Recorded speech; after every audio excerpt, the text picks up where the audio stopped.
नमस्कार दोस्तों, मैं हूं अभिनव सिंह और आज मैं आपको क्षेत्रमिति मेंसुरेशन के घन और घनाभ के टॉपिक पर बात करूंगा। मैं देखो, घन ये है, जैसे आपके सामने बनाया हूं मैं, एक घन है ये और ये है घनाभ। अब इसमें कुछ चीज़ें जान लो। जैसे पहले घनाभ की बात करें अगर, तो घनाभ में क्या होता है दोस्तों, उसकी जो मतलब देखो, जैसे ईंटा आप देखे हो, ईंटा कोई बॉक्स होता है, तो जैसे ईंट होता है, ईंट क्या है, घनाभ होता है। और घन क्या होता है, जैसे आपने क्यूब देखा होगा जो खेलते हैं हम लोग, है ना, जिसमें सब एक क्यूब होता है जो हम खेलते हैं, उसमें क्या बोलते हैं उसको, डाइस भी एक क्यूब है। तो डाइस के देखो सारी ऊंचाई, लंबाई, चौड़ाई सब बराबर होते हैं। और ईंट की बात अगर करें, ईंटे की, तो इसमें देखोगे तो आप चौड़ाई, ऊंचाई, लंबाई सब अलग अलग होती है। ईंट क्या है, एक घनाभ है, और जो वो डाइस खेलते हैं वो क्या है, एक क्यूब है। अच्छा, तो इसकी लंबाई, चौड़ाई, ऊंचाई अलग अलग होती है। इसलिए जैसे संपूर्ण पृष्ठ का मतलब क्या होता है भाई, एरिया सभी पृष्ठों का, जैसे इसका एरिया प्लस इसका एरिया, इसके पीछे जो उसका एरिया, ऊपर वाले का एरिया, पीछे का एरिया, तो सबका एरिया जोड़ के जो बन जाता है उसको कहते हैं संपूर्ण पृष्ठ का एरिया। समझे कि नहीं, क्षेत्रफल जिसको बोलते हैं। तो इसलिए इसको क्या बोलते हैं, 2LB BH LH। देखो अभी ये क्यों बन जाता है, ये भी थोड़ा समझा देता हूं आपको। जैसे इसका एरिया पूछोगे तो भाई आप जानते हो, जब चतुर्भुज का इलाका क्या होता है, जब अगर समचतुर्भुज है, मतलब कि कोण समकोण है चारों, और ऊंचाई लंबाई दी हुई है, ऊंचाई लंबाई मतलब लंबाई चौड़ाई मान लो, इसको लंबाई चौड़ा मान लो, तो लंबाई गुणे चौड़ाई क्षेत्रफल होता है चतुर्भुज का। तो BH क्षेत्रफल इसका हो गया। तो 2 क्यों लगा देते हैं, क्योंकि एक BH इधर है तो एक इधर भी तो है, सेम उसके जस्ट सामने वाला, इसलिए 2 यहाँ पे लगा देते हैं। LB का मतलब मान लो ये L है, ये B है, तो ये जो इलाका है नीचे वाला, उसका क्षेत्रफल प्लस BH इसका क्षेत्रफल प्लस LH का मतलब L प्लस ये पीछे जैसे ये इलाका है, दिख रहा है आपको, L ये लंबाई है, ये ऊंचाई, इसका क्षेत्रफल। तो 2-2 क्यों, क्योंकि सबका पार्ट 2-2 होता है ना, इसके सामने वाला भी होता है डबल, इसलिए यहाँ पे 2 लग जाता है और ये क्षेत्रफल बन जाता है। आयतन, वॉल्यूम क्या होता है, पूरा अंदर कितना जगह है उसको बोलते हैं वॉल्यूम, उसको बोलते हैं आयतन। तो आयतन क्या होता है, इसका घनाभ का जो क्यूबॉइड होता है उसका जो दोस्तों वॉल्यूम होता है वो होता है LBH में लंबाई गुणे चौड़ाई गुणे ऊंचाई। और बिकड़ की बात करें, बिकड़ यहाँ से लेके जब कोने में से यहाँ से लेके यहाँ तक ले जाओगे ना, तो इसका होता है L² + B² + H², वो भी टोटल अंडर रूट में, ये होता है बिकड़। यही चीज जब घन में हम आते हैं, घन में होता क्या है, लंबाई, चौड़ाई, ऊंचाई सब बराबर होती है, उसको हम A मान लेते हैं, तो सब इसकी बराबर होती है। इस वजह से इसका संपूर्ण पृष्ठ जो होता है 6A², इसी में अगर A लिख दो तो A² + A² + A² हो जाएगी, नहीं हो जाएगा भाई, LB बराबर है 3A² दूना 6, तो हो जाता है 6A²। तो इसी बेस पे भी इसका भी फार्मूला बनता है। जैसे आयतन, इसमें क्या होता है, LBH होता है लंबाई गुणे चौड़ाई गुणे ऊंचाई, इसमें देखो A³ कर दिया, लंबाई गुणे चौड़ाई गुणे ऊंचाई, क्योंकि सब बराबर होता है भाई। बिकड़ में देखो √3A, भाई इसको जोड़ोगे जब तो क्या हो जाएगा, 3A² हो जाएगा। जब 3² का अंडर रूट में है ना, तो 3 का तो वर्गमूल निकाल नहीं सकते, इसलिए √3 लिख देते हैं और A लिख देते हैं। सारा खेल यही है दोस्तों, सारा खेल यही है, याद रखना। जब कोई ये पूछे तो आप समझ सकते हो खुद ही, कुछ है नहीं इसमें, ठीक है। अब सवालों की तरफ बढ़ते हैं और आपको बताते हैं। कुछ संदेह हो, कुछ डाउट हो, कमेंट बॉक्स में मुझे बताना। जैसे पहला सवाल आपके सामने है, यदि एक घन की भुजाओं को दोगुना कर दिया जाए तो उसका आयतन उसके वास्तविक आयतन से कितना गुना बढ़ जाता है। अब आप जानते हो कि एक घन का क्षेत्र आयतन जो होता है वो A³ होता है। क्या होता है, A³ होता है भाई, ये सब जानते हो। अच्छा, तो मान लो A³ था, इसको क्या कर दिया, 2 गुना कर दिया, तो 2A हो गया। भुजाओं को, जैसे एक भुजा A था तो इसका आयतन A³ था, तब भुजा 2A कर दिया तो क्या हो जाएगा, 2A³ हो जाएगा। तो ये क्या बन जाएगा, ये 2 दूना 4 दूना 8A³ बन जाएगा। मतलब कितना गुना बढ़ गया, इससे 8 गुना बढ़ गया। तो याद रखना, जब भी ये पूछे, जैसे यहाँ पे 2 गुना लिखा है, जो भी पूछे, जो जितना गुना बढ़ रहा हो उसका क्यूब कर दो बस। आपको ये सब नहीं करना है, तो मैंने समझाने के लिए आपको बताया। जितना भी गुना पूछे, जैसे 2 गुना पूछा, 2 का क्यूब 8 होता है, तो 8 गुना बढ़ जाएगा। जो भी पूछे उसका क्यूब कर देना, उतना गुना बढ़ेगा, ठीक है, ये बात याद रखना। जैसे दूसरा क्वेश्चन आपके सामने है, किसी घन की भुजाओं को आधा करने पर, आधा का मतलब क्या है, 1/2, तो इसी का क्यूब कर दो बस, तो क्या हो जाएगा, 1/8 हो जाएगा। 2 दूना 4 दूना 8, मतलब 1/8 आपका क्या हो जाएगा, आंसर हो जाएगा। समझे कि नहीं, कुछ नहीं करना इसमें। ऐसा सवाल पूछता है, देखो दोनों सवाल ग्रुप D में पूछे गए हैं, तो आपको क्या करना है, उसका क्यूब कर देना है बस। जैसे इसको देखो, एक लंबकोणिक समांतर कष्टफलक धातु की लंबाई चौड़ाई और ऊंचाई दिया है, मतलब घनाभ, ये घनाभ की बात करें, एक घनाभ की लंबाई चौड़ाई ऊंचाई दिया है। इस धातु को पिघलाकर कई घन बनाए गए, इसमें कई सारे घन बनाए गए और कह रहा है जिनमें से प्रत्येक घन की भुजा का माप 0.3 मीटर है। तो ऐसे कितने घन बनेंगे? अब कितने घन बनेंगे इसमें? अच्छा एक बात बताओ, घनाभ की मैंने क्या बताया, आयतन बताया आपको LBH होता है, और इसका क्या बताया, A क्यूब होता है, ठीक है। इसका LBH होता है, बटे मैंने क्यों कर दिया भाई, उससे डिवाइड कर दोगे आप तो उतने पता चल जाएगा ना कितना बनेगा, है ना भाई। कोई चीज़ है, कोई बड़ा सा है कोई चीज़, है ना। अब पूछा कि इतना बड़ा बनाना है तो कितना बनेगा, तो इतनी की जो क्षेत्रफल होगा, आयतन होगा, उससे आप डिवाइड कर दोगे टोटल में तो वो पता चल जाएगा ना। तो बस वही करना है आपको। तो LBH का मतलब, अब उसको लिख दो 3.6 गुणे 2.5 गुणे 1.8, इसको हमने कर दिया। उसके बाद डिवाइड बाई A क्यूब का मतलब 0.3 गुणे 0.3 गुणे 0.3। अच्छा इसमें देखो, यहाँ पे एक अंक पॉइंट, इसमें भी एक, इसमें भी एक, इसमें भी एक, इसमें भी एक, सब कट जाएगा पॉइंट। तो पॉइंट को भूल जाओ, सभी पॉइंट को भूल जाओ कि पॉइंट है ही नहीं, क्योंकि यहाँ भी वही है, सब पॉइंट से पॉइंट कट जाएंगे, तो पॉइंट समझ लो है ही नहीं। अब हमको डायरेक्ट मतलब डिवाइड करना है, 3 छंग 18, यहाँ पे 6 बचे, ठीक है। पॉइंट भूल जाना, पॉइंट है नहीं है, क्योंकि हमने पॉइंट कट गया समझ लो। अब 3 ये दूना 6, 2 हो जाएगा यहाँ पे। उसके बाद 3 से 12 3 36, यहाँ पे 12 हो जाएगा। तो देखो ये 25 है, ये 25 दूना 50 और 12 गुणे 50 हो जाएगा, 12 गुणे 50, तो 12 पंचे 60, 600 है ना, 600 आ जाएगा। बस 600 ही आपका क्या हो जाएगा, आंसर हो जाएगा, ठीक है। इस तरह से इसको सॉल्व कर लेंगे। अब अगला क्वेश्चन देख लेते हैं। एक घन के किनारों की लंबाई का योग वर्ग के परिमाप के 8वें हिस्से के बराबर है। नहीं समझे? देखो एक घन जब बनता है, जैसे अभी हमने घन दिखाया था, आपको दिखा दूं एक बार, अब बार बार बनाने से अच्छा एक घन है। किनारों की देखो, किनारा इसमें कितने किनारे भाई, 1 किनारा, 2 किनारा, 3 किनारा, 4 किनारा, 5 किनारा, 6 7 8 9 10 11, कुल 12 किनारे होते हैं भाई। 4 ऊपर, फिर नीचे कितने हो गए, 1 2 3, मान लो 3 4 3 7 3 10, 10 एक ये और एक ये, 12 किनारे कुल होते हैं। याद रखना ये बात हमेशा। और कौन से क्वेश्चन पे हम थे, हम इस पे थे। कुल 12 किनारे होते हैं। एक घन के किनारों की लंबाई का योग, तो एक किनारा कितना होता है, A होता है, तो कुल 12 होते हैं, तो कुल योग कितना हो जाए, 12 है। ध्यान रखना कुल 12 कोना होता है, किनारा होता है, ठीक है। 12 हो गया सभी का योग।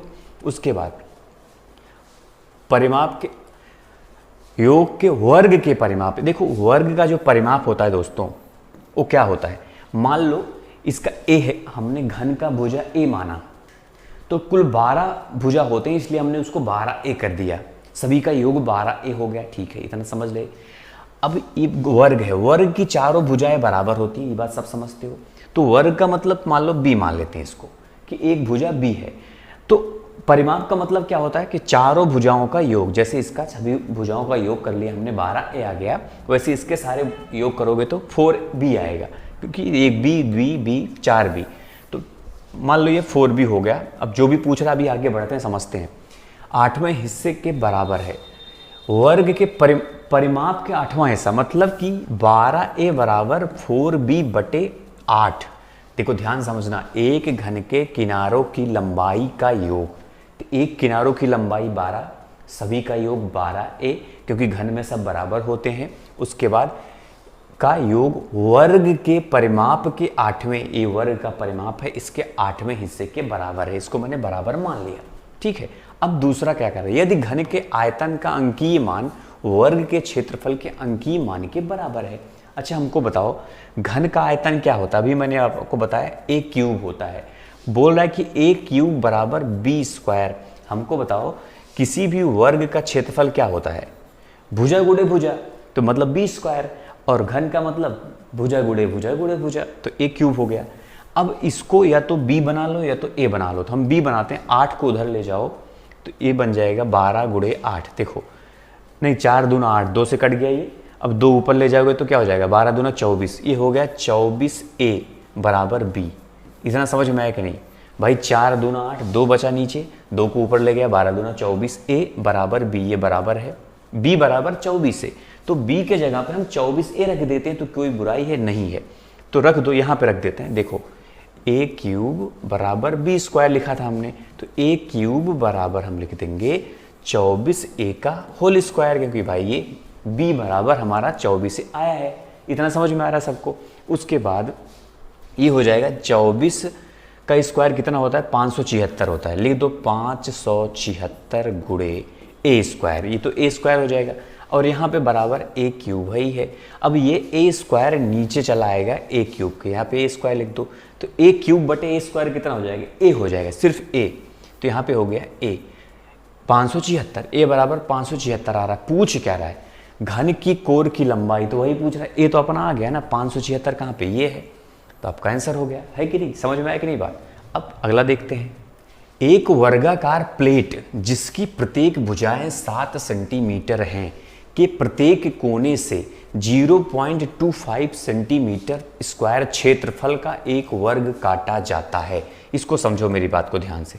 जैसे मान लो दोस्तों, एक वर्गाकार प्लेट, ये समझ लो यही है, एक वर्गाकार प्लेट है, ठीक है, ऐसे ही एक वर्ग है समझ लो एक तरह का।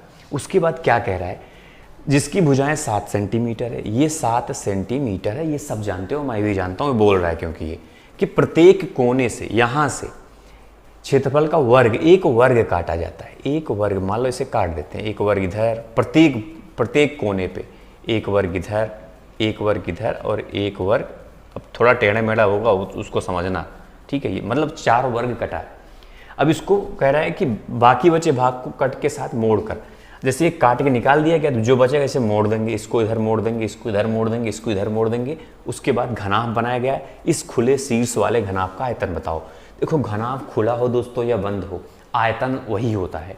वो आयतन क्या होता है, लंबाई गुणे चौड़ाई गुणे ऊंचाई, LBH। तो हमको LBH पता है, यही होगा। लेकिन LBH होगा क्या, अब देखो वर्ग कितना काटा गया, वर्ग जो है उसका क्षेत्रफल दिया है 0.25 सेंटीमीटर स्क्वायर। ध्यान से समझना मेरी बात को, ये 7 सेंटीमीटर है, प्रत्येक कोने से इतने क्षेत्रफल, ये क्षेत्रफल है वर्ग का। अच्छा जैसे देखो वर्ग का एरिया दिया है 0.25 cm स्क्वायर, सेंटीमीटर स्क्वायर। अच्छा क्षेत्रफल का सूत्र क्या होता है, एरिया बराबर a स्क्वायर होता है। a स्क्वायर मतलब भुजा का स्क्वायर है ना, मतलब कि इसका वर्गमूल करोगे तो भुजा आ गया। भुजा बराबर क्या हो जाएगा, भुजा बराबर अगर पूछा तो इसका वर्गमूल करना पड़ेगा। वर्गमूल करोगे तो 0.5 आ जाएगा, सब समझते हो, 0.5 सेंटीमीटर है ना। 0.5 का वर्ग करोगे तो 25 आ जाएगा, 0.25 आ जाएगा। मतलब भुजा जो हो गया, इसका भुजा, किसका भुजा आया, ये भुजा आया, ये भुजा, तो ये 0.5 है, इधर भी यही से इधर 0.5 है। मतलब कि इधर से ये 0.5 कम हो गया ये, और इधर भी 0.5 कम हो गया, तो बचा कितना, 0.5 प्लस 0.5 1 सेंटीमीटर होता है। तो 1 सेंटीमीटर घट जाएगा तो ये कितना बचेगा। तो यहाँ से लेके ये जो इलाका है दोस्तों, यहाँ से लेके यहाँ तक जो बचा मेन अपना 6 बचा, 6 यहाँ भी बचेगा, 6 यहाँ भी बचेगा, 6 यहाँ भी, ये जो यहाँ से लेके यहाँ तक 6 6 6 सब बचेगा। मतलब अब ये जो उठाया जाएगा यहाँ से लेके ये ऐसे उठेगा, ऐसे ऊंचाई, तो ऊंचाई 0.5 रह जाएगी। मतलब h बराबर देखो LBH, अब देखो इसमें h बराबर तो हो जाएगा 0.5, क्योंकि ये जो उठेगा ये 0.5 हो जाएगा। लेकिन ये जो नीचे की चौड़ाई होगी, ये जो L होगा वो 6 होगा, और दोस्तों B भी 6 ही होगा, क्योंकि देखो इधर भी 6, इधर भी 6, इधर सब 6 ही है। सिर्फ ऊंचाई 0.5 होगी, बाकी सब 6 6 होगा। तो रख दो ना, 6 गुणे 6 गुणे 0.5, 6 छंग 36, 0.5 का मतलब आधा, तो 18 सेंटीमीटर क्यूब, मतलब 18 आएगा। बस आपका उत्तर क्या हो जाएगा, 18। समझ में आया कि नहीं, एकदम ध्यान समझ लेना, दोबारा समझ लेना। लेकिन जो मैं बता रहा हूँ बस इससे ज़्यादा कुछ मिलने वाला नहीं है आपको। उसमें क्षेत्रमिति मुझसे बहुत लोग कह रहे थे पढ़ाओ। देखो इसको देखो, एक आयताकार डिब्बे का माप इतना दिया है। मान लो कोई डिब्बा है, उसका जो रेशियो दे दिया है अनुपात में है। यदि कुल सतह का क्षेत्रफल इतना है तो घनाभ के आयाम ज्ञात करें। आयाम का मतलब एक एक भुजा ज्ञात करना है, ये LBH ज्ञात करना है आपको। तो मान लेते हैं दोस्तों L बराबर है 2x, इसको x में मानो, B बराबर क्या है 3x, और H बराबर क्या मान लेते हैं 5x। जो भी है सब अलग अलग होती हैं भुजाएं।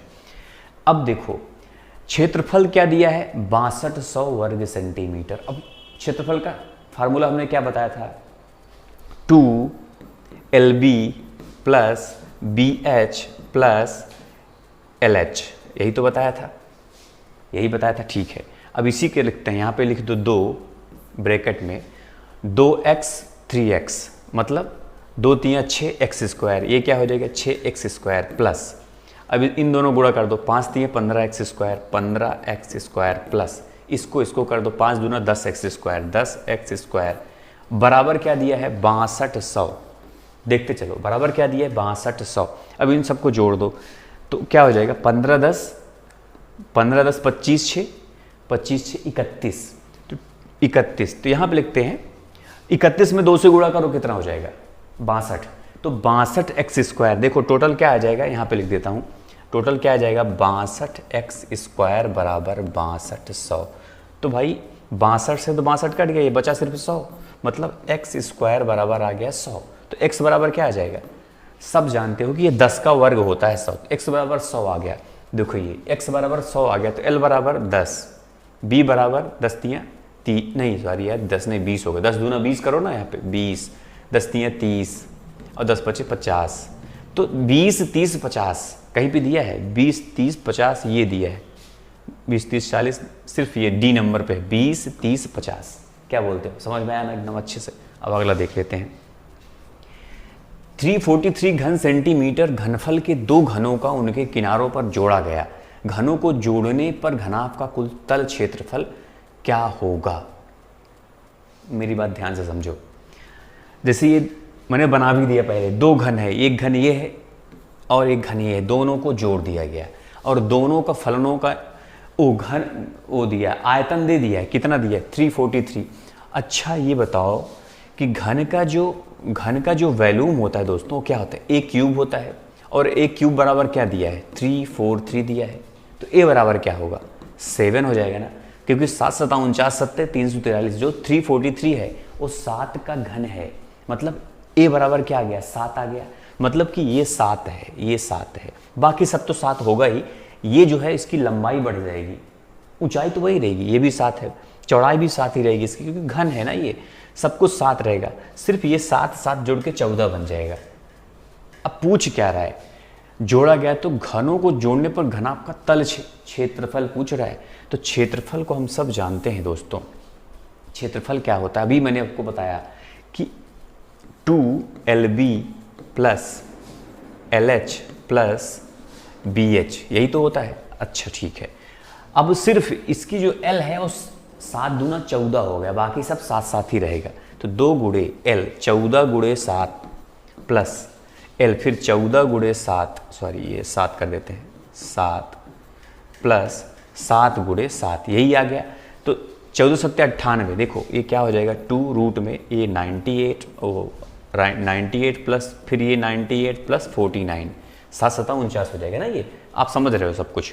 तो 98 दूना कितना होता है 8 दूना 16, 196 में 49 जोड़ोगे तो 245 हो जाएगा। अच्छा तो ये हो जाएगा 2 गुणे 245, तो बराबर क्या हो जाएगा 245 का डबल क्या होता है 490, ये देखो 490 वर्ग सेंटीमीटर आ जाएगा आपका क्षेत्रफल। बात खत्म, क्या बोलते हो।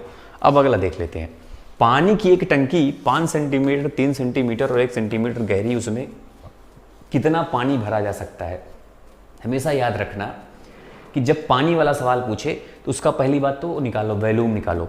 वॉल्यूम क्या होगा इसका, तो लंबाई गुणे चौड़ाई गुणे ऊंचाई, तो 5 गुणे 3 गुणे 1, तो क्या 5 3 15 ही आएगा। तो 15 जब आए ना तो उसमें 1000 से गुणा कर दो, गुणे 1000, तो 15000, मतलब 15000 लीटर पानी भरा जा सकता है। याद रखना ये बात, हमेशा याद रखना 1000 लीटर से गुणा कर देना जब कोई मतलब किसी का वॉल्यूम आपको ज्ञात हो, जैसे 15, इसका क्या आ जाएगा 15 मीटर क्यूब, तो 1 मीटर क्यूब बराबर 1000 लीटर होता है, याद रखना बस, ठीक है 15000 लीटर हो जाएगा। कभी भी आए तो याद रखना।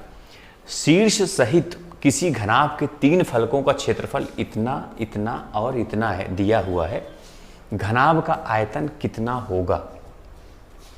देखो ये क्या दिया है दोस्तों, अलग अलग दिया है। जैसे हम लोग क्या करते थे, ये निकालते थे LBH, जैसे हम लोग क्या करते हैं, कभी कभी क्या करते हैं जैसे LB लिखते हैं, LB प्लस, तो हम क्षेत्रफल अलग अलग निकालते हैं। तो LB जैसे ये दिया है, समझ लो LB बराबर क्या दिया है 25, और BH बराबर क्या दिया है 32, और LH बराबर क्या दिया है 32। ये दिया है, अब समझे कि नहीं, यही चीज हम लोग निकालते हैं जो ये पहले से दे दिया गया है। अच्छा, घनाभ का आयतन कितना होगा? तो घनाभ का आयतन आप सब जानते हो क्या होता है, LBH होता है। और अगर इन सबको गुणा करोगे तो क्या हो जाएगा, LB गुणे BH, BH गुणे LH। तो दो दो बार समझ, L देखो 2 बार हो गया, ये 2 बार हो गया, तो मतलब L स्क्वायर गुणे B स्क्वायर गुणे H स्क्वायर हो गया। अब बराबर दिया है इन तीनों का गुणा, ये देखो इन तीनों का गुणा दिया है, यही दिया है ना। तो अगर हम इसको रूट में कर दें ऐसे, तो ये आ जाएगा नहीं आ जाएगा भाई, खुद ही बताओ आप, ये आ जाएगा ना। मतलब कि इन तीनों का गुणा करके रूट में कर दो, समझे कि नहीं। इसका वर्गमूल निकालो, मतलब कि इसको हम कर सकते हैं 32 गुणे 32 गुणे 25 को वर्गमूल निकाल लो, जो भी आए LBH आ जाएगा। देखो इसका वर्गमूल निकालते तो ये आ जाता है ना, वही चीज़ तो हम कर रहे हैं। तब इसको 32 को हम 16 दूना 32 कर दो, देखो 16 गुणे 2 गुणे 16 गुणे 2 गुणे 5 गुणे 5। इसको मैंने क्यों किया पता है, वर्गमूल, ताकि इजीली निकल जाए अपना। देखो 16 2 बार है तो एक बार लिख दो 16 गुणे, 2 भी 2 बार है, एक बार 2 लिख दो गुणे, 5 भी 2 बार लिख दो।